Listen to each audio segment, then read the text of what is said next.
जैसे अंग्रेजों के ज़माने में रोलेट एक्ट चला करता था कि कोई भी आंदोलन को कुचलने के लिए विदाउट एनी नोटिस गिरफ्तारियां होती थी, आज उसी तरीके से संसद भवन से हमारे 145 सांसदों को निष्कासित कर दिया गया, क्योंकि वो संसद भवन पर हुए हमले के लिए आवाज़ उठा रहे थे। अरे वो मजाक उड़ा रहे हैं वहाँ पर स्पीकर साहब का, मिमिक्री कर रहे हैं। नहीं, मिमिक्री आप देखिए कि एक छोटी सी मिमिक्री एक बहुत बड़ा मुद्दा बन जाती है, लेकिन संसद भवन पे जिस प्रकार से हमला होता है उसे कुचल दिया जाता है, दबा दिया जाता है।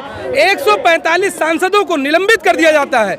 वो बीजेपी के लिए, इस देश की मीडिया के लिए इश्यूज नहीं बनते हैं, मुद्दे नहीं बनते हैं, लेकिन एक व्यक्ति की मिमिक्री बहुत बड़ा मुद्दा बना दिया जाता है। हर टीवी चैनल उस पर डिबेट करवाता है, उनके प्रवक्ता दिन रात उस पर बोलते नजर आ रहे हैं, लेकिन आज बेरोजगारी, महिलाओं की सुरक्षा, संसद भवन की सुरक्षा, उस पर कोई सवाल नहीं उठ रहा है। कह रहे जाटों का भी अपमान कर दिया है।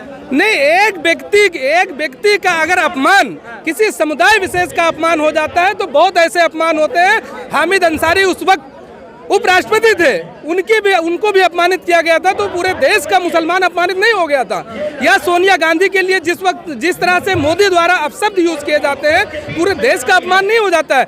आज बीजेपी ने एक धारणा बना दी है कि अगर उनके किसी नेता का किसी तरीके से उन पे अगर आप वार करते हैं, आरोप प्रत्यारोप लगाते हैं, तो वो देश का आरोप हो जाता है, देश पर हमला हो जाता है। खिल्ली नहीं उड़ानी चाहिए, पद का सम्मान करना चाहिए। नहीं, संसद भवन से बाहर निकल करके लोगों की अपनी निजी जिंदगियां होती हैं, वो उसमें कुछ भी करे। मिमिक्री करना इतना बड़ा इशू नहीं है, बहुत सारे नेताओं के, बहुत सारे एक्टर्स की मिमिक्री होती रहती है, लेकिन आज इशू ये है कि एक मुद्दा बनाया जाता है हमारे देश के मेन मुद्दों को दबाने के लिए।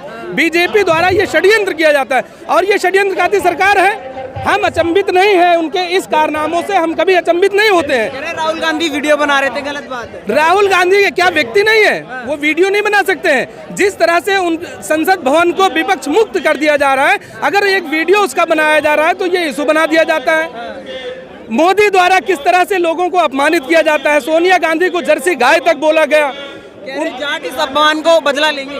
नहीं, जाट ये जाति और धर्म की राजनीति करने वाले लोग हैं, उसको लोग समझ चुके हैं, इनकी हकीकत सामने आ चुकी है। 2024 के ये बौखलाहट है, ये डर है उनका, जो आज वो एक समुदाय विशेष को लेकर के धरनाएं दे रहे हैं। और साक्षी मलिक ने और कुश्ती छोड़ दी, उस पर क्या कहेंगे? कह रहे हैं जाट का अपमान नहीं हुआ, कैसे देखें? जाट का अपमान तो उस वक्त होगा अगर धनखड़ साहब एक जाट समुदाय से आते थे। यही जगह है, यही स्थान है जहां पर सब जाट बेटियां, जो पहलवान थी वो जाट ही थी।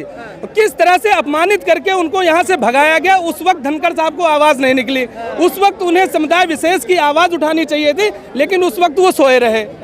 जब अपने पर बात आई तो जाट समुदाय के हो गए। बेटियों का यहाँ पे जिस तरह से अपमानित किया जाता रहा, तब वो अपमान नहीं हुआ जाट का। तो ये सवाल ये है, कैसे देखते हैं राजनीति? यहाँ पे 143 कह रहे बवाल काट रहे थे, इसलिए उनको बाहर मतलब कर दिया है, सस्पेंड किया है। देखिए, हमने आपको पहले ही बताया कि इसी तरह से रोलेट एक्ट लाया गया था। जब भी अंग्रेजों के खिलाफ आंदोलन हुआ करता था तो उसे कुचलने के लोगों को गिरफ्तार कर लिया जाता था। आज सीधा सा सवाल ये है कि अगर कोई आवाज उठाएगा, विपक्ष अगर इस सत्ता के खिलाफ आवाज उठाता है तो उसे कुचलने का काम किया जा रहा है। पूरी तानाशाही चल रही है।